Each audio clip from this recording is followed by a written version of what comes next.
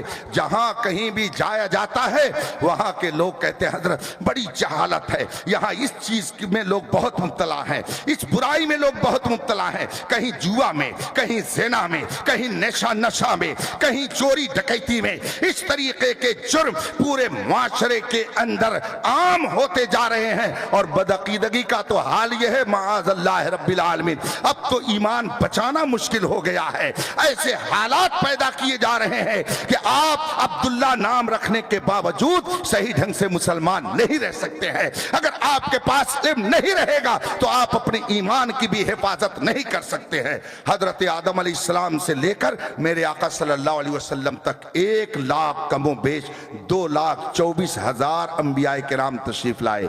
بتائیے ان میں سے کوئی بھی نبی بے علم تھا؟ کوئی نبی، کوئی پیغمبر بے علم تھا؟ ایک کو مثال میں پیش کر دیجئے کہ ہاں فلاں بے علم تھا، معاذ اللہ رب العالمین۔ کوئی پیغمبر بے علم نہیں۔ پیغمبر کی شان تو بہت بلند و بالا ہے، اللہ کا کوئی ولی بے علم نہیں، کوئی ولی بے علم نہیں۔ حضرت سیدنا امام شافعی رضی اللہ تعالیٰ عنہ نے فرمایا ما جعل اللہ ولیا جاہلا قط، اللہ تعالیٰ نے کبھی کسی جاہل کو اپنا ولی نہیں بنایا۔ حضرت امام شافعی رضی اللہ تعالیٰ عنہ نے فرمایا جتنے غوث قطب ابدال ملیں گے وہ سب کے سب عالم دین ملیں گے۔ آپ نے حضرت غوث پاک کا واقعہ ہزاروں مرتبہ علماء سے سنا ہوگا کہ ان کی والدہ ماجدہ نے اپنے قصبے سے انہیں بھیجا بغداد معلی علم حاصل کرنے کے لیے، اور راستے میں ڈاکوؤں نے ڈاکہ ڈالا، اور اس کے بعد حضرت سیدنا غوث پاک نے اپنے بچپنے کے عالم میں جو سچائی کا مظاہرہ کیا اس کی برکت سے ڈاکوؤں نے توبہ کر لی۔ ہزاروں مرتبہ آپ نے سنا۔ اس کا مطلب ہے کہ غوث بھی پہلے علم دین حاصل کرنے کے لیے گھر سے قدم نکالتے ہیں، تب رب قدیر انہیں یہ منزل عطا فرماتا ہے۔ کوئی غوث قطب ابدال جتنے بھی تاریخ میں آپ کو ملیں گے ان میں سے کوئی بے علم نہیں ہے۔ کوئی نبی، کوئی رسول، کوئی پیغمبر، کوئی غوث، کوئی قطب بے علم نہیں۔ اللہ تبارک و تعالیٰ نے ان ذوات قدسیہ کو علم کی دولت سے مالا مال فرمایا ہے۔ علم وہ چیز ہے جس کی برکت میدان محشر میں کیا ملے گی، بس وہ حدیث شریف سن لیجئے جلدی سے تاکہ میں اپنی گفتگو ختم کر کے آپ سے رخصت ہوں۔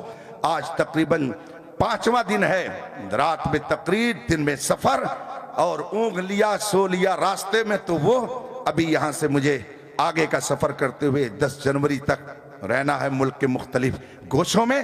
علم کی برکت کیا میدان محشر میں ملے گی، اور اپنے ماتھے کی آنکھوں سے آپ علم کی برکت کیسے دیکھیں گے۔ میرے آقا صلی اللہ علیہ وسلم کی ایک حدیث ہے، اللہ کے رسول صلی اللہ علیہ وسلم نے فرمایا جب میدان محشر قائم ہوگا، نفسی نفسی کا عالم ہوگا، ساری جماعتیں، سارے طبقے، سارے گروپ وہاں پہ جمع ہوں گے، تو عابدوں کا گروپ بھی آئے گا، جو عبادت گزار تھے وہ بھی اللہ کے سامنے ہوں گے، جو اللہ کے راستے میں لڑنے مرنے والے تھے، اپنی جان قربان کرنے والے تھے، وہ بھی ہوں گے، علماء بھی رہیں گے، علماء بھی رہیں گے۔ یہ تینوں جماعتیں ایسے کھڑی ہوں گی، اللہ تبارک و تعالیٰ کی طرف سے حکم ہوگا اے عبادت گزارو اور اے میری راہ میں لڑ کر کے اپنی جان دینے والو، ادخلوا الجنہ، جاؤ جنت میں چلے جاؤ، جنت میں داخل ہو جاؤ۔ عابد، زاہد، مجاہد یہ جنت کی طرف جانے لگیں گے، علماء کھڑے رہیں گے، ان کو آڈر نہیں ہوگا، اور جب یہ دونوں جماعت آگے بڑھے گی، جماعت علماء رب کی بارگاہ میں عرض کرے گی مولا ہم تعبدوا وجاہدوا بعلمنا، مولا جس نے عبادت کی اگر عالم نے اس کو عبادت کا طریقہ نہ بتایا ہوتا تو کیسے عبادت کرتا؟ عالم نے اگر اسے طہارت کا طریقہ نہ بتایا ہوتا تو کیسے وضو کرتا؟ عالم نے اگر اسے نماز پڑھنے کا طریقہ نہ بتایا ہوتا تو کیسے نماز پڑھتا؟ آج نہ جانے کتنے ڈاکٹر، انجینئر، پروفیسر ہوں گے جو بڑے قابل ہوں گے، لیکن خدا کی بارگاہ میں معذرت کے ساتھ عرض کر رہا ہوں، خدا کی بارگاہ میں ان کو کھڑے ہونے کا ڈھنگ نہیں ہے،